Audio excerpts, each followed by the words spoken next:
मतलब चले कोई मसला नहीं। बात कंटिन्यू करता हूँ कलौंजी के बारे में कि नबी सल्लल्लाहु अलैहि वसल्लम ने एक हुक्म दिया, एक फरमाया कि इसमें शिफा है।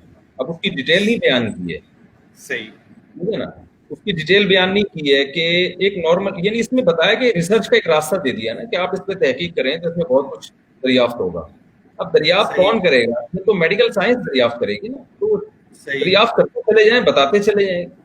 तो अब उसमें खुद देखिए, कभी भी किसी हदीस का मतलब ऐसा नहीं लिया जाता जिस पर खुद नबी सल्लल्लाहु अलैहि वसल्लम ने अमल ना किया हो या सहाबा ने अमल ना किया हो। सही, सही, मिसाल के तौर पर अगर इस हदीस का ये मतलब होता कि आपको कुछ भी हो जाए तो आपने कलौंजी खानी है, तो सवाल पैदा होता है कि सहाबा कराम ने ऐसा क्यों नहीं किया?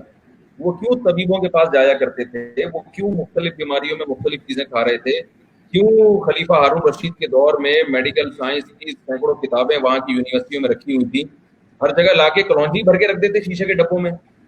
सही, तो नहीं किया ना। इसका मतलब ये कि वो ये समझते थे कि इस हदीस में सिर्फ एक इशारा दिया गया है, इसमें शिफा है। किसको मिलेगी शिफा, किस तरह से खाने से मिलेगी, ये कुरान की वो आयत है कि जब भी कोई खबर तुम्हारे पास पहुंचे तो माहिरीन की तरफ उसको लौटाओ।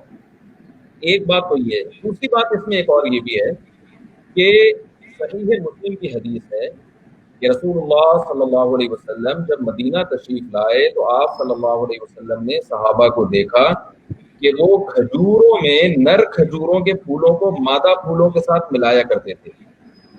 आप सल्लल्लाहु अलैहि वसल्लम ने फरमाया ऐसा मत किया करो।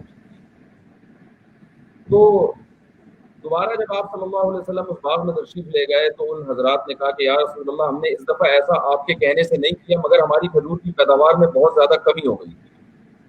तो आप सल्लल्लाहु अलैहि वसल्लम ने फरमाया इन्नमा अना बशरुम मिस्लुकुम, ये सही है, मुस्लिम की हदीस है, बिल्कुल सही हदीस है। आपने फरमाया मैं तुम्हारी तरह का इंसान हूँ,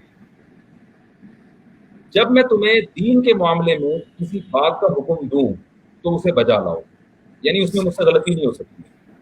लेकिन जब मैं तुम्हें दुनिया के मामले में किसी बात का हुक्म दूं तो अंतुम अअलमु बि उमूरी दुनियाकुम मिन्नी, तुम दुनिया के मामलात मुझसे ज्यादा जानते हो। बहुत अहम हदीस है। बहुत सुभान अल्लाह। मुझे भी आज ये इस टाइप की विजन पहली दफा मिल रही है मौलवी साहब, बहुत जबरदस्त। जैसे शाह वलीउल्लाह मुहद्दिस देहलवी रहमहुल्लाह ताला, एक बहुत बड़े मुहद्दिस, हिंदुस्तान में बहुत बड़े फ़िक़ही आलिम गुज़रे, वो कहते हैं कि जो मेडिकल साइंस के हवाले से नबी सल्लल्लाहु अलैहि वसल्लम की हिदायत हैं वो कोई शरई चीजें नहीं है, कोई शरीयत नहीं है। वो सही, उसमें इस बात का इम्कान है कि आप सल्लल्लाहु अलैहि वसल्लम ने अरबों के मिजाज को देख के और एक तजर्बे को देख के कि यहाँ इस चीज से फायदा हो रहा है, एक बात लोगों को बताई। और उसमें नबी सल्लल्लाहु अलैहि वसल्लम की में वही का इम्कान भी है कि आपको अल्लाह ने बजरिया वही बताया हो। लिहाजा उस कॉल को एक आम आदमी की तरह से वैल्यू देना तो ठीक नहीं है। जाहिर है वो आप सल्लल्लाहु अलैहि वसल्लम की ज़बान अक़दस से निकला हुआ कलिमा है, लेकिन उसको इस्लाम समझ लेना ठीक नहीं है।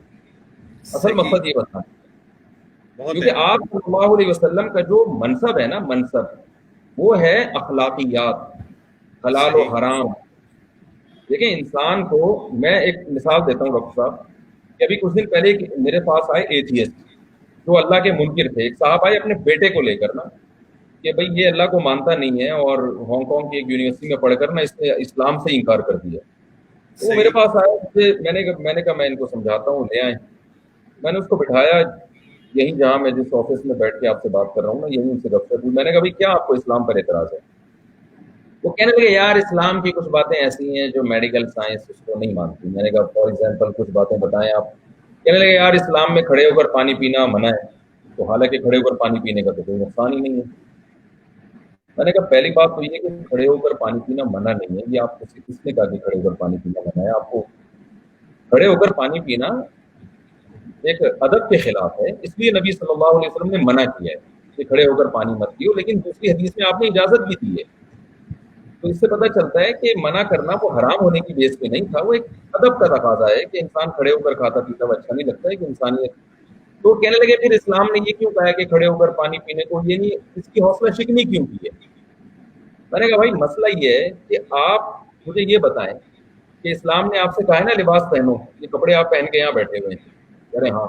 मैंने कहा अगर आप ये उतार दें तो मेडिकल साइंस क्या कहती है, नुकसान होगा आपको? तो अगर टेम्परेचर भी सही है और कोई गर्मी भी नहीं लग रही ना सर्दी लग रही है और आप बगैर, मैंने कहा अंग्रेज तो चड्डियां पहन के घूम रहे होते हैं, कोई सेहत को नुकसान होता है उनको? کہنے لگے نہیں کوئی نقصان تو نہیں ہوگا. میں نے کہا یہ کیوں پہنے ہوئے ہیں آپ نے؟ تو میں نے کہا بات یہ ہے کہ صرف میڈیکل سائنس ہی انسان کی ضرورت نہیں ہے, تہذیب یہ بھی ایک انسان کی ضرورت ہے. کہ کتنا ڈریس ہونا چاہیے, عورت کا پردہ ہے, یہ ان سب چیزوں کا میڈیکل سائنس سے تعلق نہیں ہے. لیکن یہ بات آپ کے دماغ میں جو بیٹھ گئی ہے کہ صرف میڈیکل سائنس ہی ہماری ایک بیسک ضرورت ہے, یہ بات غلط ہے. میں نے کہا دیکھیں آپ اپنے والد کا احترام نہ کریں, اس سے میڈیکلی آپ کو کوئی نقصان نہیں ہے. آپ کسی ڈاکٹر کے پاس جائیں کہ ڈاکٹر صاحب میں ابو سے تمیز سے بات نہیں کرتا, تو اس سے کیا میرے جو ہارٹ بیٹ کا کوئی مسئلہ تو نہیں ہوگا, یہ کولیسٹرول ہو جائے گا. ڈاکٹر کہے گا بھائی تو کولیسٹرول کا تعلق تو اس سے ہے ہی نہیں, تمیز سے بات کرتے ہو یا ابا کے پاؤں دباتے ہو یا نہیں. لیکن میں نے کہا آپ مجھے بتاؤ, اب آپ کو یار چونکہ والد صاحب کے پاؤں دبانے سے کولیسٹرول میں کمی نہیں ہو رہی ہے لہٰذا میں نہیں دباؤں گا. میں نے کوئی عقل مندی کی بات ہوگی؟ بھائی ابا کے پاؤں دبانا یا اماں کی خدمت کرنا یہ اخلاقیات سے اس کا تعلق ہے. بیوی کے حقوق ادا کرنا, اب دیکھیں گورا کیا کہتا ہے, وہ بغیر نکاح کے ریلیشن قائم کرتے ہیں. میڈیکلی تو کوئی میرا خیال ہے بظاہر اس کا کوئی نقصان نہیں ہے, ٹھیک ہے, لیکن اخلاقیات کیا ہے, انسان اور جانوروں میں فرق ہے نا. اسلام نے کہا بھائی آپ نکاح کریں, آپ باپ کے حقوق ادا کریں, ماں کے حقوق ادا کریں, بہنوں کے ساتھ اچھا سلوک, بھائیوں کو ریلیشن ہے نا, اخلاقیات سے ان چیزوں کا تعلق ہے. لیکن مولوی صاحب میں ایک بات بس اس میں تھوڑی سی آپ کی بات کاٹ رہا ہوں, یہ جتنی اخلاقیات جو ہمارا مذہب ہمیں سکھاتا ہے, آج گورے پریشان ہیں کہ وہ اولڈ لوگوں کو کیٹر نہیں کر پا رہے.